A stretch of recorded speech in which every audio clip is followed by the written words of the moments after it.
with you all.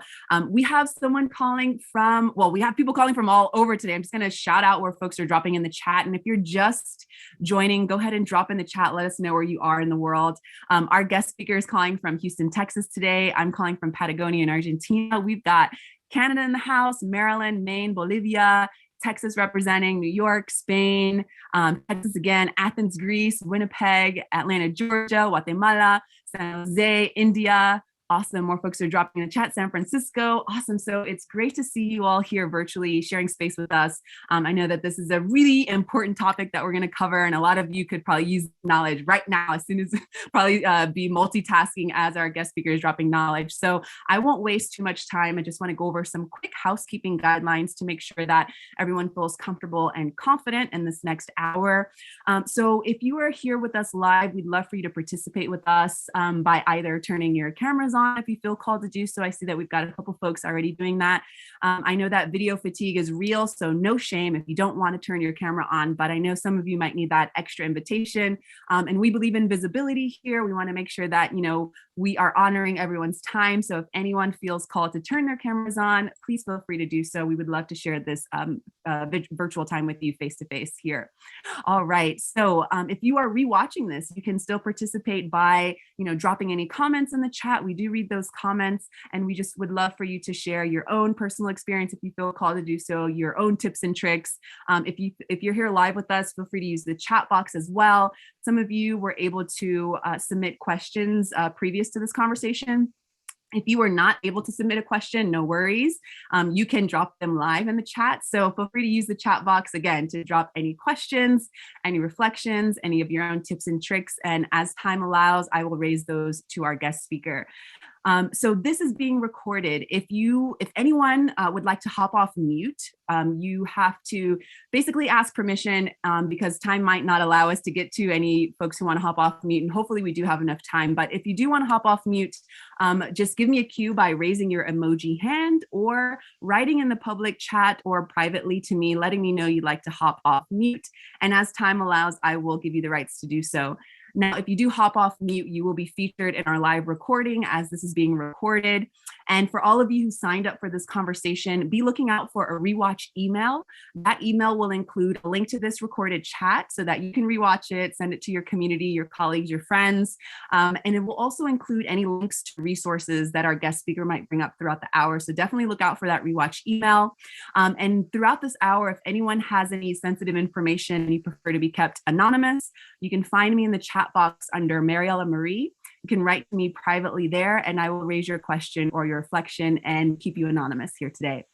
All right, the last thing I'll say is we'd love for you to follow Power to Fly on socials and subscribe to their YouTube channel so you can keep up with all the great chats we've got in store. And if this is the first time you're joining a chat where I'm moderating, I'll just take a couple seconds to introduce myself. I'm so happy that you all are here. Great to see a super diverse community here joining us virtually. I see folks are dropping that they're calling from Philly, India, New York City. So lots of folks are continuing to drop where they're calling from in the chat. Thank you so much. I love to bring some of my reflections to the importance of deepening our emotional intelligence at work and in our community. So I might bring some of my reflections to that note. If anyone is interested in philosophizing with me on emotional intelligence or sharing actionable tips on how we can deepen our emotional intelligence practice, feel free to drop that in the chat, or you can connect with me on LinkedIn. I also invite you to support the project that I am working on that is called the Positive Force Team. You can go to thepositiveforceteam.org and sign up for my newsletter there. All right, so without further ado, I'd like to pass the mic to our guest speaker again, who's calling from Houston, Texas. Adunola, let us know a little bit about yourself and what you're excited to share with us today.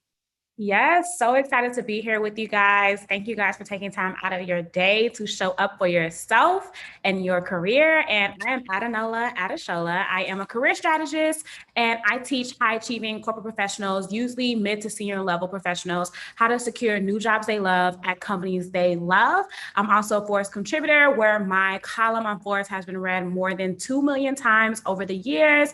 And my advice has been featured in a number of different places like New York Times, Fast Company, and Bloomberg. And my clients have landed amazing jobs like roles at Google, LinkedIn, Spotify, Vogue, and the list goes on. So super excited to share my insights about how to land a new job you'll love in the next 90 days. That is my jam. That's my specialty. So that is what we're going to be able to talk about today. Awesome. So excited to hear you speak to this. Thank you so much for sharing your time with us as well and your knowledge.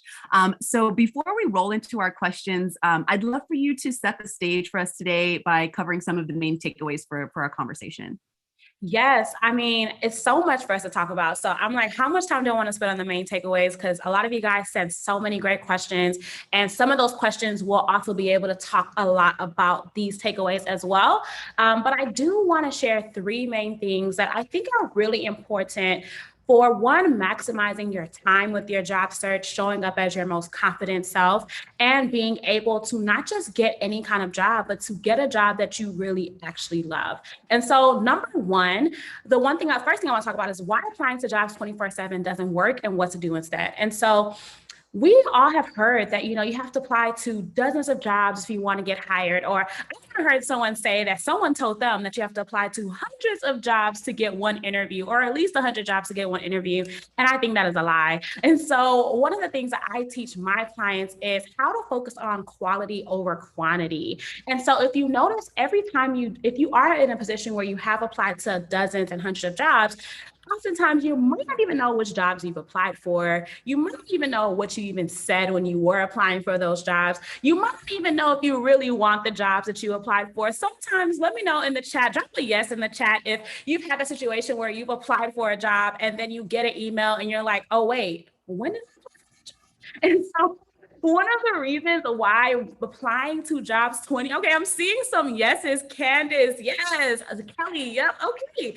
We are not alone. Look at your community here. And so if you're in a place where you're applying to dozens of jobs and applying 24/7, one, it takes up so much of your time because so many of you guys here are probably busy high achievers who work, who have other things going on, who are in the year of vacation, like I'm calling 2022. And there's so many other commitments that you have to your life. So job searching, one, stops you from being able to be as efficient in your time when it comes to all of the other commitments you have to your life. And it doesn't allow you to be efficient in your job search because one, you're not standing out because you don't even know which jobs you're applying to. You don't even know what part of your story you're even communicating because you're just focusing on quantity. And those two things are actually holding you back. And so in reality, what you want to do instead is focus on quality. So instead of thinking, how many jobs can I send out today or this week? I want you to start asking yourself, how well can I send these applications or how well are the applications that I'm sending out? I was actually recently telling a client the other day that they had sent over about 4 or 5 different applications for a job, for different jobs. And one of the things I notice, and it's something I notice often when clients send these applications in quantity, is that often they feel good. They're like, yeah, I'm getting out these 5 applications. But when I look at it, when our team looks at it and gives them that review, we realize that there's the same mistakes throughout every application. They're not talking about themselves the right way. They're not speaking to the real matters of the company. They're not really connecting the dots for their employer. And so they send out all of these 5 applications, but they're not good. They're not the best representation of themselves. And so when you focus on quality, you get to think, how can I make sure that even if I apply to one job this week, it is the best application I can send out. It is the best version of myself. I'm understanding what they really are asking for. I'm packaging myself in the best way, and I'm really speaking to their needs so that every time you put out at least one application, you feel like you know why you're the best person for the job, and you're able to then show them that, which then leads to more interviews. And so some people may say, okay, well, I still want to apply to lots of jobs a week. Okay. But what I'm wanting to urge you is to think about how can you focus on the quality aspect of your application so that when you are putting out that application, you know that you're putting your best foot forward and you're not thinking about how many applications you can put out there to hopefully speed up the process. Because the truth is, if you spend that time focusing on quality, you will speed up the hiring process for the jobs that you really have connected with. And so, why experience cannot speak for you and the shift you must make. So, let's talk about that. I heard some people in the pre submitted questions like, what? My experience can't speak for me. So, this is for those people who have maybe been at the same company for a long time. Maybe you've been at the same company and you've made those promotions, and everybody knows that you're that go to person. Maybe even when you've got the promotions, you really didn't have to argue or bargain for it. They just were like, here you go. You're amazing. You're awesome. And a lot of times in the work that I see, a lot of high achievers who have allowed their work to speak for themselves in the office, or who often get jobs through random connections who are like, hey, I thought about you for this role. They lack the ability to actually speak to their experience. They're so used to their experience speaking for them. You know, they do great work in the office. Everybody knows them to be their go-to person, and they are able to get these opportunities because their works work for them, or their friends know them to be the awesome marketing specialist. And so every time they think of marketing, their friends are like, hey, you should do this. But when it comes to getting a job in your job search, when it comes to actually proactively putting yourself out there, you have to be able to recognize that you have to learn how to speak for your experience. You have to be in charge of your story. So often I hear people say, well, if hiring managers would just take some time to really read my resume, if they would just ask some questions about my experience, then they'll get it, right? Like, or they'll know, or I'll have a chance to explain. And that once you start down that path, that rabbit hole of having to constantly explain your experience and having to reiterate, you lose them, right? And so one of the things that you have to do from the beginning of your job search is own your story and own your value. And so one of the ways that you can do that is really getting clear on the ideal roles that you want. So not just putting yourself out there for every keyword that aligns with the type of role that you want, but really saying, where do I fit? What role do I want? And then from there, being able to say, what about my experience speaks to my ability to excel in this position? What do I need to maybe stop talking about in my career that doesn't really align or that's not relevant to the next position? You have to take inventory of your career history and then turn that into a marketing document when it comes to your resume, when it comes to talking about that experience. So really being able to say, okay, I know that I have great experience, but what about it is relevant? How can I turn my experience into value that the next company is looking for? Because oftentimes when it comes to the job search process, people just kind of throw their experience out there and hope that people see it. They hope that people think they're amazing, but they don't really think about how their experience is relevant to the next company. And so that is something that you really want to think about. Not just how can I make sure I feel good, but also how is this relevant to the needs of the company, and how can I show them that I'm the problem solver that they need for the role? Because the job description isn't available just to give you a chance, right? Some people say, I just wish the job would take a chance on me. I just wish that they'll just, take a chance on me. I know that I'll be great at this. But the companies do not hire to take a chance on you. They hire because they have problems they need to solve. And so your job is to turn your experience into solutions that the next company is looking for. And then, okay, I'm speeding through these takeaways, so I want to make sure that we're asking these questions and getting to them, because again, we're going to talk a little bit more about this in the questions that you guys have submitted. But I want to share the hidden advantage to standing out and impressing hiring managers. Okay. So we talked about how quality and quantity is so important. We talked about how you need to take control of your story and own your value so that you can then communicate that message in a way that's relevant to the next company. And all of that also leads us to talk about how to stand out, the hidden advantage to standing out. Most candidates don't do any of these things. So if you do some of these things, you're already going to stand out, right? But when it comes to the average candidate, most people just apply to dozens of jobs. They don't really think too much about where they're going. They're just like, I want to get out of this job search. I want to get out of this company, whatever gets me out of there. And they don't really think about where they're really making that next step to. They don't really think about why they want to work at those companies. And oftentimes when they are thinking about why they want to work at those companies, it's really because, oh, it's a great company name. Oh, it'll bring me more money. Oh, it has great benefits. Oh, it has some great perks. Oh, it'll be a resume booster, right? But one of the hidden advantages to standing out is actually caring about where you're going to go and caring about the company that you're going to be a part of. Because your job search and the job offer is not the final destination. It's actually a new beginning in your career, a new chapter in your job search. And so when it comes to standing out, one of the ways you can do that is actually caring where your new chapter is in your career. By actually caring about that, then you actually will understand, like when you say, like when you think about actually caring about where you go, let's compare it to relationships real quick.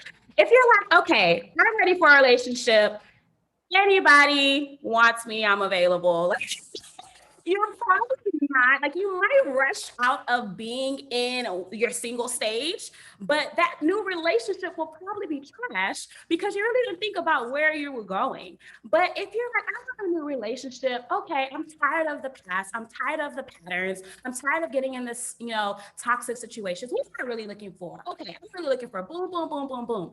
When you meet this next person, you're like, do they match what I'm looking for? Do they have these qualities? Not all of them, but maybe 80% would be nice. If you approach your relationships like that, you'll be able to maybe have a better choice of picking the right person.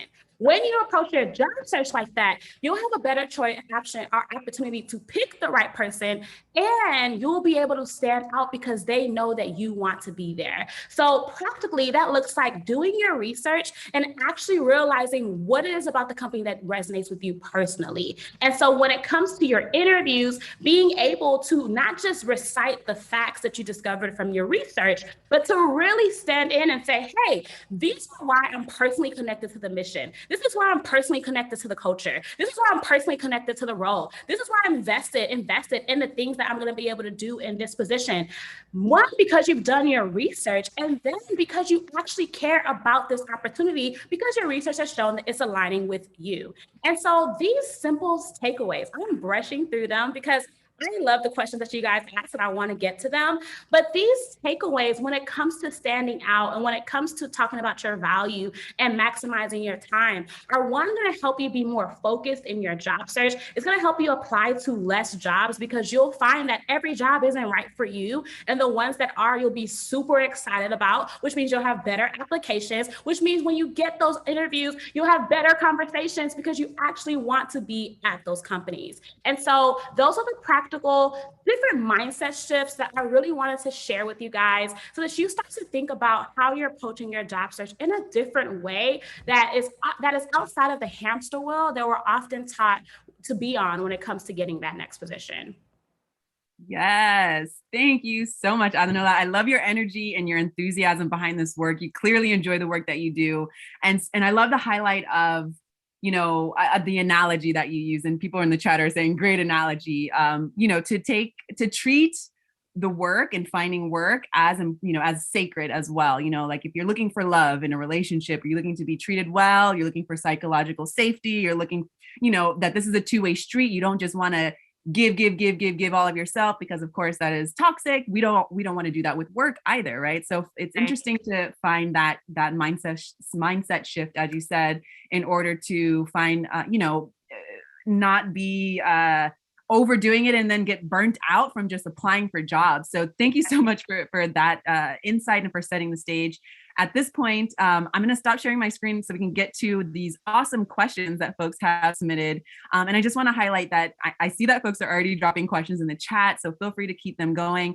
I am going to give priority to folks who were able to submit questions, but I do want to, highlight some questions that are happening in the chat. So bear with me, everyone. This is great. All right. So what is the best way to start looking for a job? This is the first question that was submitted. Yes. So again, I know that most times the usual advice is pull out that resume, start updating it with all of your accomplishments. First of all, it's rusty. You probably haven't touched it in a long time. So you really don't even know what it looks like. And then you're like, okay, let me now think about all the things that I've done in my career since the last time I touched my resume. And let me throw it all on there, right? I don't recommend that. I believe that the first step you should take when it comes to finding a new job is to find out what you want first. So discover what you want. Think about what's missing in your career right now. When it comes to what's missing in your career, I want you to consider the culture, the work, and the type of companies that you're in. And so when you're thinking about what's missing in your career, consider, is it the culture? What about the culture is missing? What do you want to improve? If it's the work, what about the work? Maybe you're over there looking at the HR team and you're tired of being on the communications team and you just wish that you can do more HR. Or maybe you're in accounting and you're just sick of it and you want to do something else. What is it that you want to do? What type of companies do you want to be a part of? So often I've worked with clients who they like the work, they like the mission, but they took a job at a place where they don't like the clients, they don't like the people that they're serving in their capacity, and they want to do a different shift. So I recommend thinking about what's missing, because if you don't, what will happen is that you have an updated resume and you'll end up applying for jobs that sound like what you've already done, because that's all you know to apply for. Or you end up applying for jobs that are not in alignment with you, or that aren't in a sweet spot for your expertise and your interests. And so you want to get clear on where you want to go first. So that way, when you find the roles that you really want, you can then think about your experience in terms of those positions. So then when you pull out your resume, you're like, okay, I'm going to go with the senior marketing specialist role. Okay, I want a senior marketing and specialist role. What about my experience do I need to communicate in my resume so that I have a better chance of getting interviews and job offers for this role? So that means that it isn't just about saying, oh, I got promoted in this way, or, oh, I helped this XYZ team get this accomplishment, or, oh, I work with these XYZ clients. Instead, it's, okay, these senior marketing specialist roles are looking for these specific kinds of people, this specific kinds of experience. What about my experience do I need to communicate in my resume? So that way your resume doesn't become just a career history document, because we are not historians. It becomes a marketing document that sells your experience. And so number one, you want to get clear on where you want to go so that it can inform the story you tell to get there. You know, if I can reflect on some emotional intelligence here, I love that you are empowering everyone to dive deeper into their personal story, especially because we need new stories. This is, it's a great moment to be alive with all of the crazy things going on in the world. And so, if we keep playing the same game and listening to the same stories and expecting the same stories to be shared, we're going to be in the same place, and we might even go backwards. So I love that you are empowering folks to share their story and get into that, quality versus quantity part.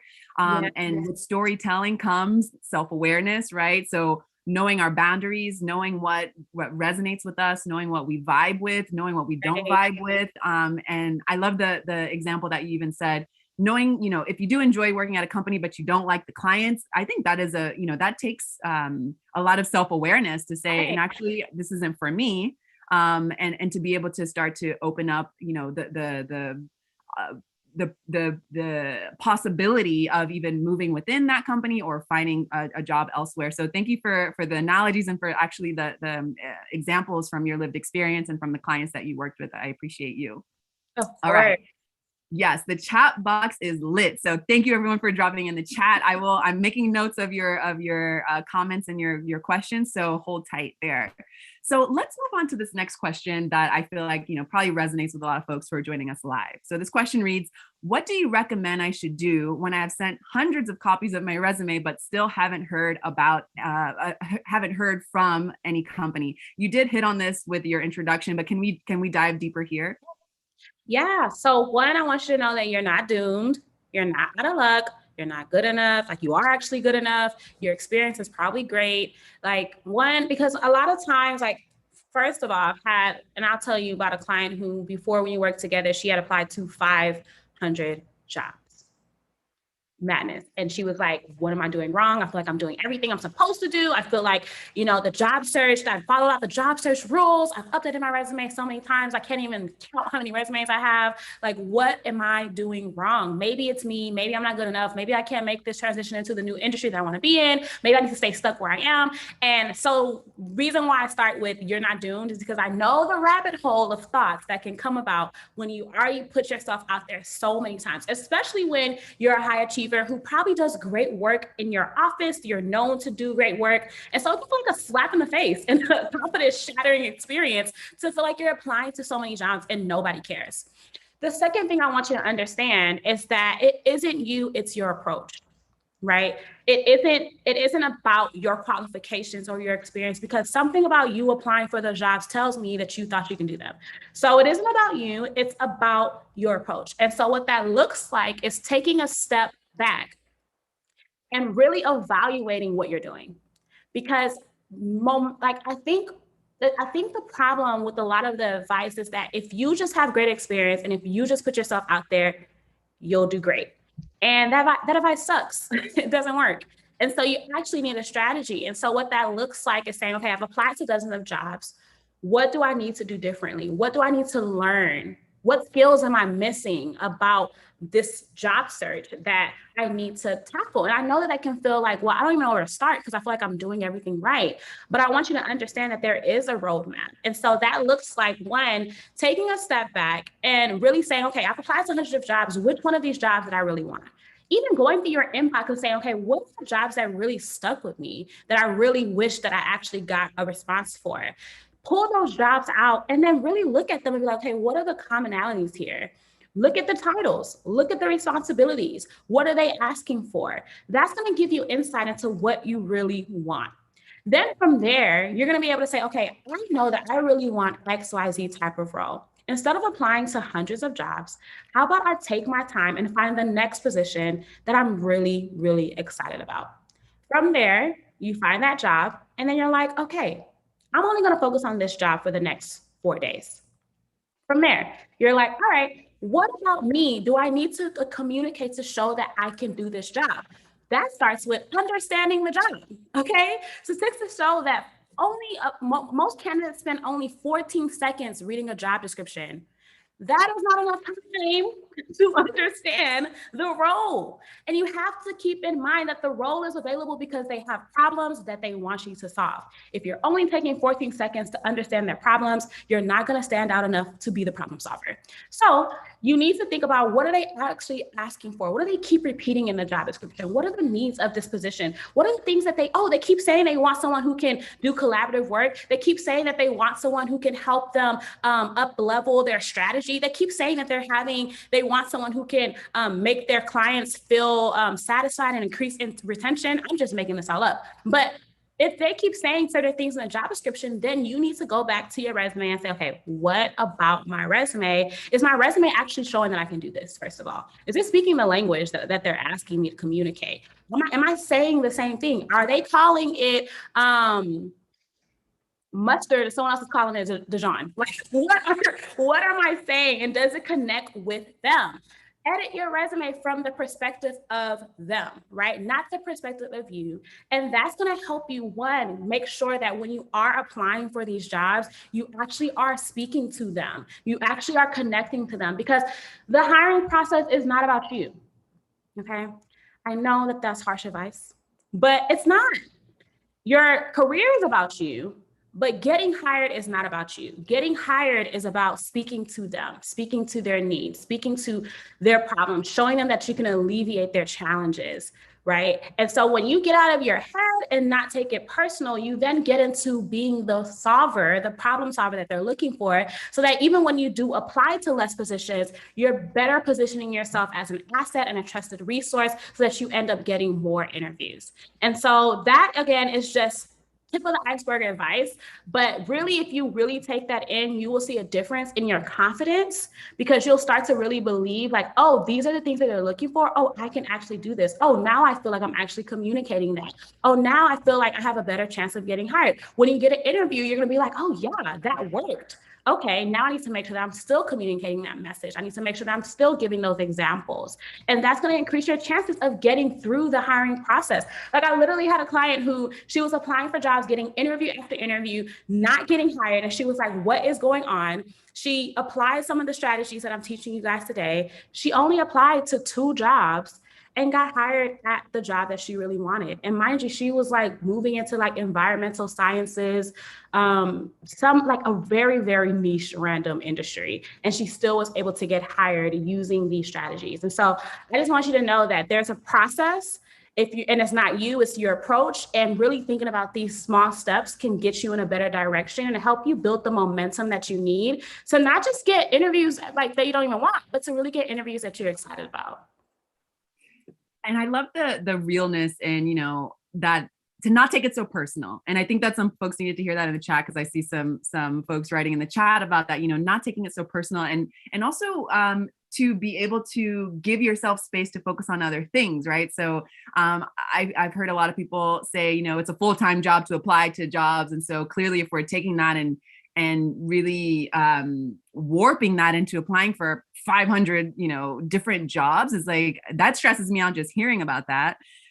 So I can imagine if someone is in that role, in especially, you know, given the current climate of the workplace, lots of people are figuring out what they, you know, what they want to move into, how they want to continue their careers. I would love to hear your opinion and reflection on what they're calling the Great Resignation in the States. I would love to just hear you speak to that. Why do you think that has happened? And what do you see, you know, happening today as a result? Yeah, so that's a great question. And I did want to touch on something you just said about the personal thing. One more point on that is that to really drive home that your job search isn't personal is that they don't know you. And so often you can feel like, I'm applying for all these jobs. They hate me. I'm not good. I'm terrible. But they don't know you. They have no idea who you are. They have no idea what you've done. They have no idea about your accomplishments or the amazing people who even love you outside of your career. They have no idea of who you are. And so really, that's just a reminder that your job search is not personal. It's your approach. So I wanted to drive that home so that next time you're like, they rejected me and that means something about me, it does not mean anything about you. It means, how can I get better at showing them that I'm who they need to hire? Okay, Great Resignation. So I will say with the Great Resignation, no surprise there. No surprise. I always laugh because I remember when the pandemic happened and there was this news article and they were like, the job market is now going to become an employer market, that employees need to get in line and get in shape. And, you know, like we're going to be the employees are going to be at the mercy of employers now because, you know, things are in shambles, yada, yada, yada. And I thought about them and I was like, no, I don't receive that. I don't receive that, right? And so now we're looking at 2.5 years later, and the market has now turned into an employee favorable market. And one of the reasons why is because a lot of us, we have too much time on our hands, right? We have so much time on our hands in the quarantine that we realize that we have been putting up with stuff that no longer aligns with us. Like I've had so many people reach out over the last 2 years and they're like, I realized that I was living for the weekends. I remember someone was like, I realized I was living for the weekends, but now that I don't have any weekends, I realize that I'm just miserable. And so, you know, now I have to actually think about, what do I really want? What am I really looking for? Is it enough for me? Is it even worth? Like, I mean, we were in such a traumatic experience as a collective that I think it was also a wake-up call to realize that this is not worth it. Like whatever this is for each particular person is no longer worth it. And so I'm willing to, in this season of uncertainty, do something new, even though I have no idea maybe what that looks like or what will come about from that. But it's better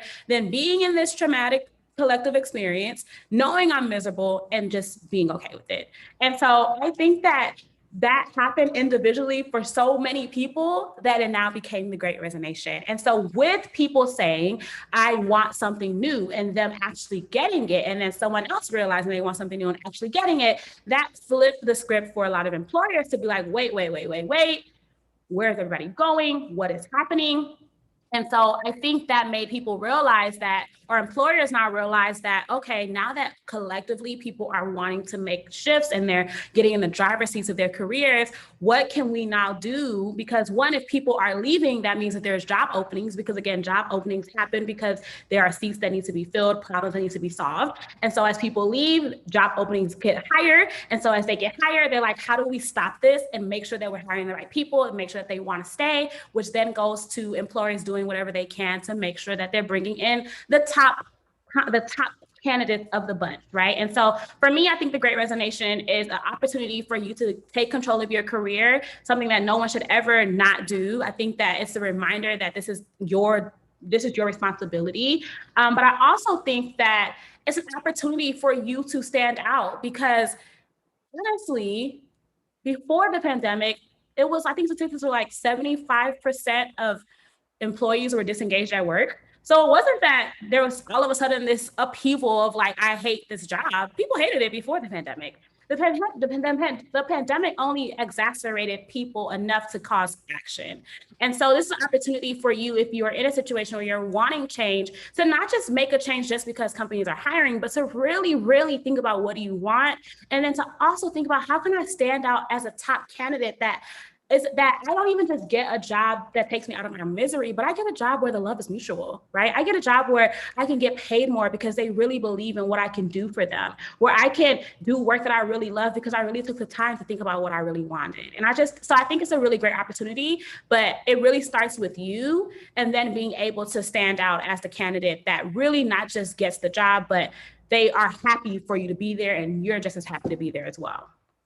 I love that. Yes, I'm going to highlight a live question that we have in the chat. I think that speaks a little to what you're saying, and I'd love for you to go deeper here on your response. So, can you speak to folks making a career pivot or coming off career breaks and wanting to break into a totally new industry, such as the tech space or whatever space in this case? But would love to hear, just as you're saying, of folks, wanting to take charge and just, come into a mutual love or mutual respect, when it comes to work and life, and how to integrate that or find balance, whatever word people are using these days. Folks who are looking to enter into a new career space, either after a career break or, if they just are ready to change it up. Yeah. So one, it's a great time to do that. So kudos to you.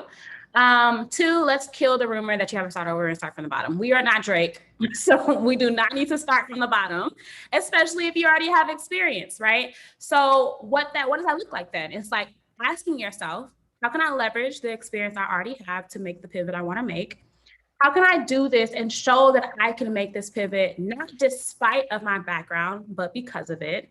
Asking yourself those two questions, then asking yourself, where is my sweet spot, right? Where do my expertise and my interests meet? So we'll take the tech example. So many people want to enter into tech right now. It's so favorable. It pays well. We've heard all these great things, yada, yada, yada, right? But the tech industry is so vast today. We have healthcare tech, we have education tech, we have fintech, we have mental health care tech, we have social media tech, we have media houses tech. That's just 6, right? There's so many areas of tech now that there's now subsectors of tech, sub-industries of tech. And so one of the things that you have to do is think about, where do I see myself fitting? So again, where can I leverage my skills? Where can I pivot by being able to be that candidate where I'm able to say my experience is relevant because, or I'm a great candidate because of my experience, not despite of my experience. And where does my expertise and my interests meet for these positions? So that may look like, if you're in HR and you're like, I want to move into tech.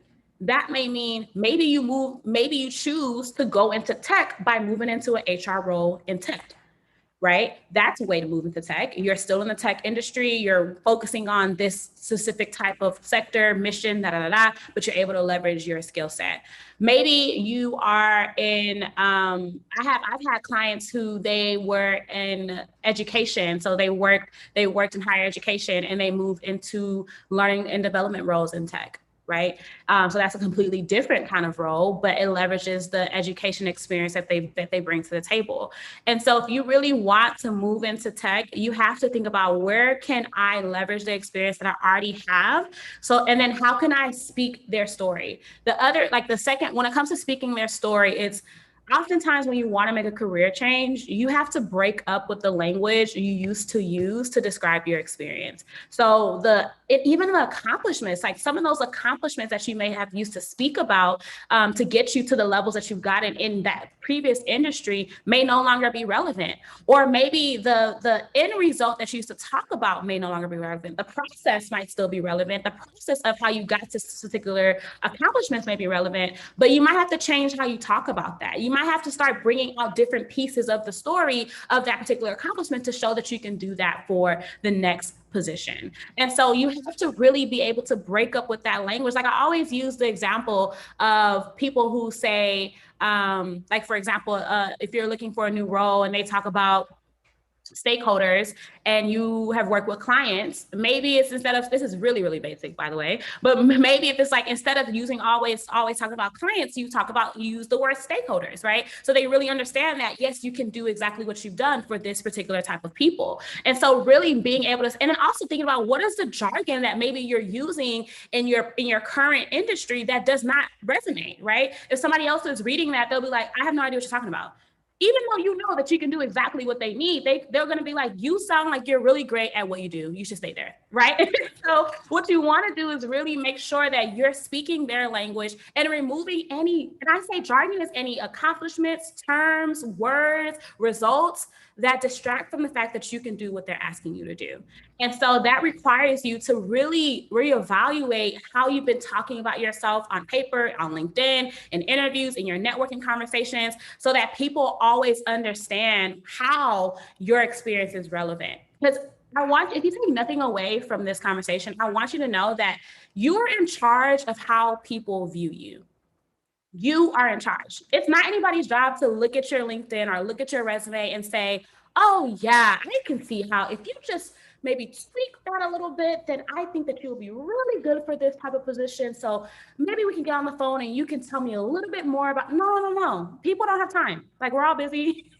We just want great people who we can hire, right? So it's not anybody's job to tell your story for you or to understand your story for you. You are in charge of that, which means that for my people who have been at their job search for months, who have applied to hundreds of jobs, at any point, you can decide to change how you're telling your story and you can get hired. So when it comes to pivoting, one thing about where does your experience and expertise intersect? Don't downplay your experience that you already bring to the table, and really start to break down how you're talking about yourself. Remove the language that's distracting, throw in the language that's going to make someone really understand you, and be able to really show that you have the experience for those opportunities that you're looking for next. And don't discredit yourself, please, because even if you want to move into an industry, like, it doesn't always mean that you have to do the main thing that people do in that industry. That's so important for you to understand. Like, you can say that you want to move into an industry, but get creative. Think about, look for, like, for example, like, I have a client right now, she's a lawyer, and she wants to move in-house. And she was talking about how she really wants to work at digital media marketing, digital media companies. But then we were like, I was telling her, I was like, well, that's great. You can totally do that. But you can also consider PR companies who work with these clients, who specifically work with media conglomerations, and who have a law team in-house. That's an option that gets you where you want to go. And so I have another client she was in nonprofit and she wanted to move into corporate. And she was like, I want to transition into corporate. And I'm like, okay, what is corporate? Like, what does that mean? And so she was able to really dive in and say, okay, this is what's out there. I realized, and she ended up finding a job at a agency. She found a job, I think it was an agency where they do consulting for nonprofit companies, but they were still a corporate agency, and they loved her. They ate up every experience that she had, and she ended up getting hired. She ended up getting like a $30,000 salary increase. It was amazing. So I really want you to think about, how can I get creative about making these transitions? Because it isn't always the sexy titles that we see online that are the only options. I love that. And you know what, to your point of, having that clarity and also being empowered to speak our truth and be in charge of our story, I think that's definitely going to help a lot of folks who might feel, overwhelmed with just the whole landscape and the whole industry, and especially if you're thinking of changing careers. I know we've got some questions on, folks who feel like they are experiencing ageism in this situation. So I love your focus on that we are empowered and we should be empowered to change our story and our process at any time. So thank you. I told you all that time would fly by. We got about 15 minutes left. So what I want to make sure that we do before our session ends, we do have more questions to get to. I would also love to invite you all to network in the chat box, as I know a lot of you are probably currently looking to pivot or, sending out lots of applications or, need to do some mock interviews with folks because you're afraid to do things virtually. So I really like to practice what I preach here and extend the invitation to, dive into some meaningful connecting, meaningful networking. So please feel free to drop your preferred ways of connecting in the chat. I will drop both of ours as well, but we would love for you all to, whether that be your LinkedIn's, your websites, I've seen folks drop their emails as well. Go ahead and drop your preferred ways of connecting in the chat. I will as well, and I'll make sure that you all can connect with our guest speaker, as clearly she's got a lot to say and we've got only 15 minutes left here. So be doing that as I move on to this next question here. So this question reads, how can I get meaningful feedback from recruiters about a job rejection? Why are some companies practicing bad job search behaviors like ghosting candidates, providing no feedback, etc.? Is this an indication of the character and culture of the company or the reality of the times? Such a great question. And I do want to get to the ageism question because I know that that's something that does bother and concern so many different people. But with this question, feedback. Okay, so let's talk about it. How do you get feedback, and is it a sign of bad culture? Yada, yada, yada. Yes, in some ways. I say that if a company is ghosting you, and like just disorganized and all over the place, like they want you to come in for an interview at 10 a.m., but they just told you 6 p.m. the day before. If they there are complete clear signs that a company is not right for you, right? So yes, and you want to do our job, your job as a job candidate is to get better at knowing what those signs are. I actually have a YouTube channel where I share some of the top signs. I have a couple of videos where I talk about some of the warning signs that you have to pay attention to before you take a job. And so that's important for you to know. And I think that will help you in determining where you go so that you don't just take any job and think that you have to wait until the first day before you actually determine if the job is right for you. There are things that you can do prior to that. If you're willing to pay attention to the signs and really make the job search and hiring process a two-way street, you'll be able to understand if a company is right for you. So really important for you to know. If you don't feel comfortable with how the company is proceeding with the hiring process, that is a red flag, which means that, because I think that if they can treat people they don't know like that, imagine how they'll treat people they know. Imagine how they'll treat their team and their employees. Imagine how frustrating the promotion process can look like. Imagine how frustrating if they might not even have a promotion process, right? So if there are signs in the interview process that just don't sit well with you, then trust your gut, trust your intuition, and know that you have a choice, right? The other thing with that is feedback. So often people are like, I just want companies to give me feedback. They don't owe you feedback. They don't owe you feedback. So let's just really accept that, right? And oftentimes employers, interviewers, recruiters, they sometimes don't have the energy, the depth, the time, the perspective to really give you an understanding of where you went wrong, right? Sometimes they don't even know, right? Sometimes they don't even have a process to really be able to say, okay, this is where, because imagine if they interview 20 candidates, they can only hire one person. 19 people want feedback on what they did wrong. It's just not always reasonable, right? And so I really want you to not feel like you're owed feedback. What I want you to do is own your feedback, right? So what that can look like is taking notes after an interview, immediately after interview. So one, bonus points, just some brownie points for you. Send a thank you note, of course. Two, after you send a thank you note, take notes. What did you learn about the interview? What did you learn about the interviewer? Where are some areas where you feel like you could have done better? Where was those questions that you feel like were tricky or caught you off guard? What are some answers that you're just now thinking about after the interview that you wish you would have said in the interview? What are some things you noticed about the job that makes you feel like they're green flags? Like, oh, I really love this about them. What are some red flags, if there are any, about what you really want to pay attention to going forward? That's 7 things that you yourself can take notes on to give yourself feedback. Why is this important? Because when you actually probably find out that you didn't get the job, you're not thinking about all of that. Like you're just thinking about the fact that you are back into your job search and you are having to find a new job to apply to and hopefully get an interview from there, right? You're not thinking about what went wrong, what you could have done better. You're clouded by your emotions. So what you want to do instead is take your own notes after an interview. We call it grows and glows. And where can you grow and where did you glow, right? And so that way you can then be able to, at the interview, like let's say you have 3 interviews with a company and you find out at the end of the interview that you didn't make it. At the end of the 3rd interview. That means you have 3 different pages of notes that can help you determine what areas you could have done better. You may find out that, oh, wow, when I got to this technical question, I really messed up here. Or when I was asked about this, I could have done better at showing this. Or now that it's been 2 days and I'm really just realizing this is how I wish I would have answered that question. You then have your own feedback. And so that's how I would think about it. Yes, you can ask for feedback. This is not me saying never ask for feedback. Sometimes you can get it. Always take it with a grain of salt. And 2, don't expect it. Like you're not obligated to. And when you have your own feedback for yourself, you'll feel less inclined about whatever they say, or it'll confirm stuff that you've already known because you've taken responsibility for providing that to yourself.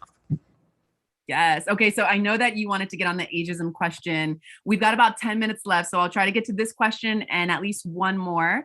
But let's get into this one here. So I'm getting interviews, but no offers. I'm wondering what I'm doing wrong. Also, I'm 56 years old and fear that I'm experiencing ageism. And I think that I may be applying for the wrong roles that don't match my skill set. What would you recommend to do in these situations? Oh, lots of questions there, lots of reflections, lots of self-awareness, which is great.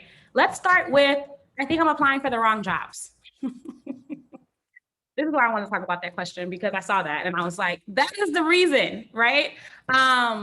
Multiple reasons, but that for this person is probably the reason. If you are applying, a lot of times when it comes to ageism, it can feel like I'm out of luck because of my age. But I would like to think of it as, how can you use your age to your benefit, right? How can you use the fact that you are seasoned? Like you have seen it all. You bring an expertise that someone who just started their career cannot bring. You bring an expertise that someone 5 years into their career cannot bring. How can you use that? I know that I've said I have a client, but it's because I've worked with so many different people that I've seen these things in real life. I have a client even right now who she was like, I think she had the same question. Like, I think it's ageism. I don't know. And then when we really got to the nitty gritty, she was applying for the wrong jobs. She was applying for jobs where they're asking for 5 years of experience and she has 15. Of course you're not getting it. They're interviewing you because they're like, yeah, you're great. It's just a more better fit for the role. So it goes back to you actually evaluating the role, then also finding roles that are in your bracket. You are an expert. Okay, you are a leader. You are a strategist. At this point in your career, you bring a depth that so many other people do not bring. And so what you want to do is play on that. There are companies that are looking for people with 10 plus years of experience. That are looking for people who have 8 years of experience here and 6 years of experience here. There are companies that want that. And so your job is to find that. Don't put yourself in a box that isn't your box. Okay, go and find the roles that are for you, that they are looking for, the executive positions, the director positions, the positions where they actually want.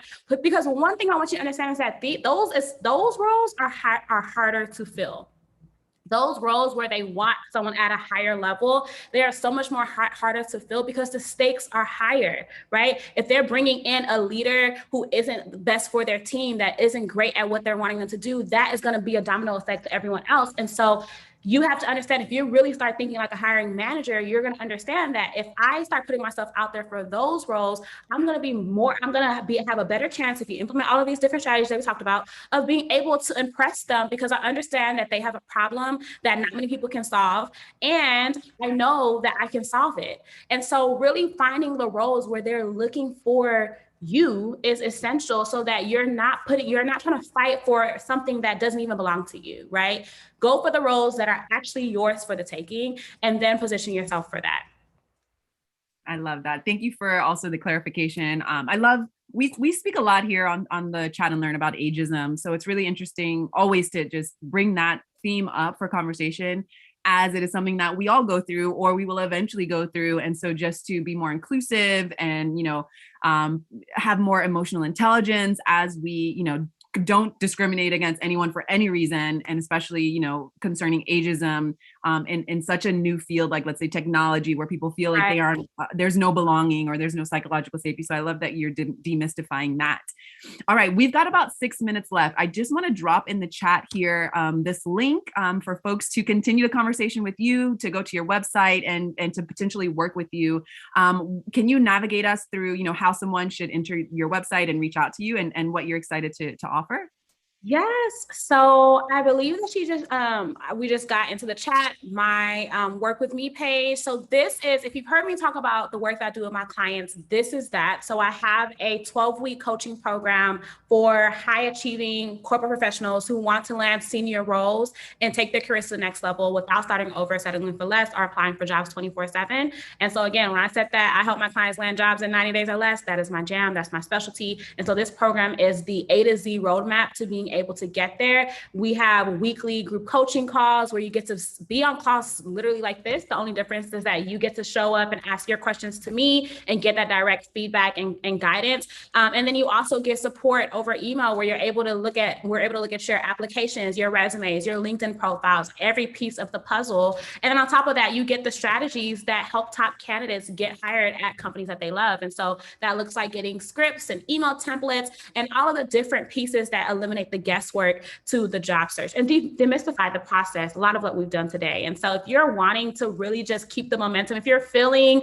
motivated, more rejuvenated from this conversation, then the coaching program will probably be a really great fit for you. And if you love my candid advice, my tough love, my no BS approach, then you'll probably really get a lot from my coaching program. So I would recommend it if you're in a place where you know that you're missing something in your job search and you know that you need some support. I saw a question where someone was like, if I want to be the best candidate possible, do I need a career strategist? The answer is up to you. If you know that you want to accelerate the process, if you know that you want to not play the guessing game, if you know that you're tired of missing out on opportunities because you don't really know what you're doing, then yes, a career strategist and getting the roadmap to eliminate the trial and error will help you move forward quicker and more confidently in your job search, so that you are able to get a new job in less time than you think. And so it's totally up to you. It is an investment, but I always say it's an investment in yourself that pays for the rest of your career. So if you want that, the link is there so that you can get that support through me. And the next step will be to just apply, and then we'll be able to jump on a call and talk through getting started.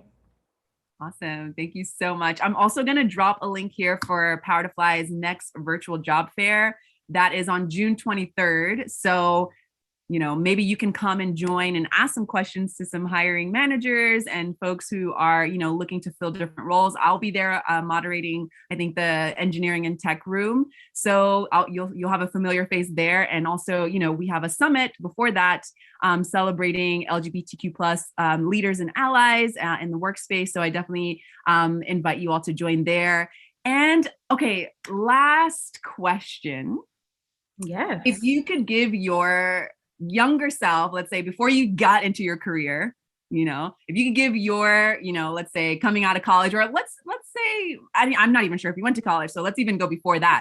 The question. Okay, cool. Cause it's not necessarily for everyone. It's not necessary for everyone either. So I didn't want to assume, but lots of kids get asked. I mean, I remember growing up, what do you want to be when you grow up?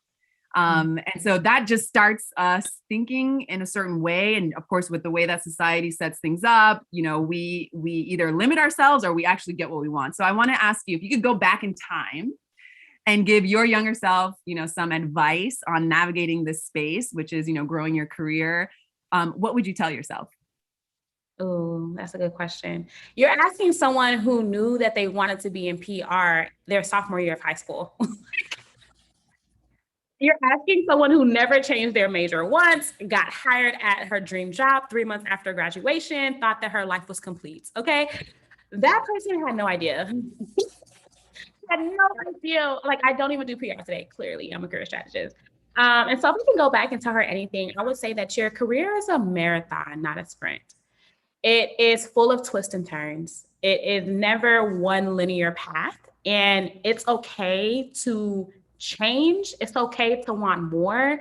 It's okay to decide that you can do more than this, even if what you have right now is what you used to think was the more you could do.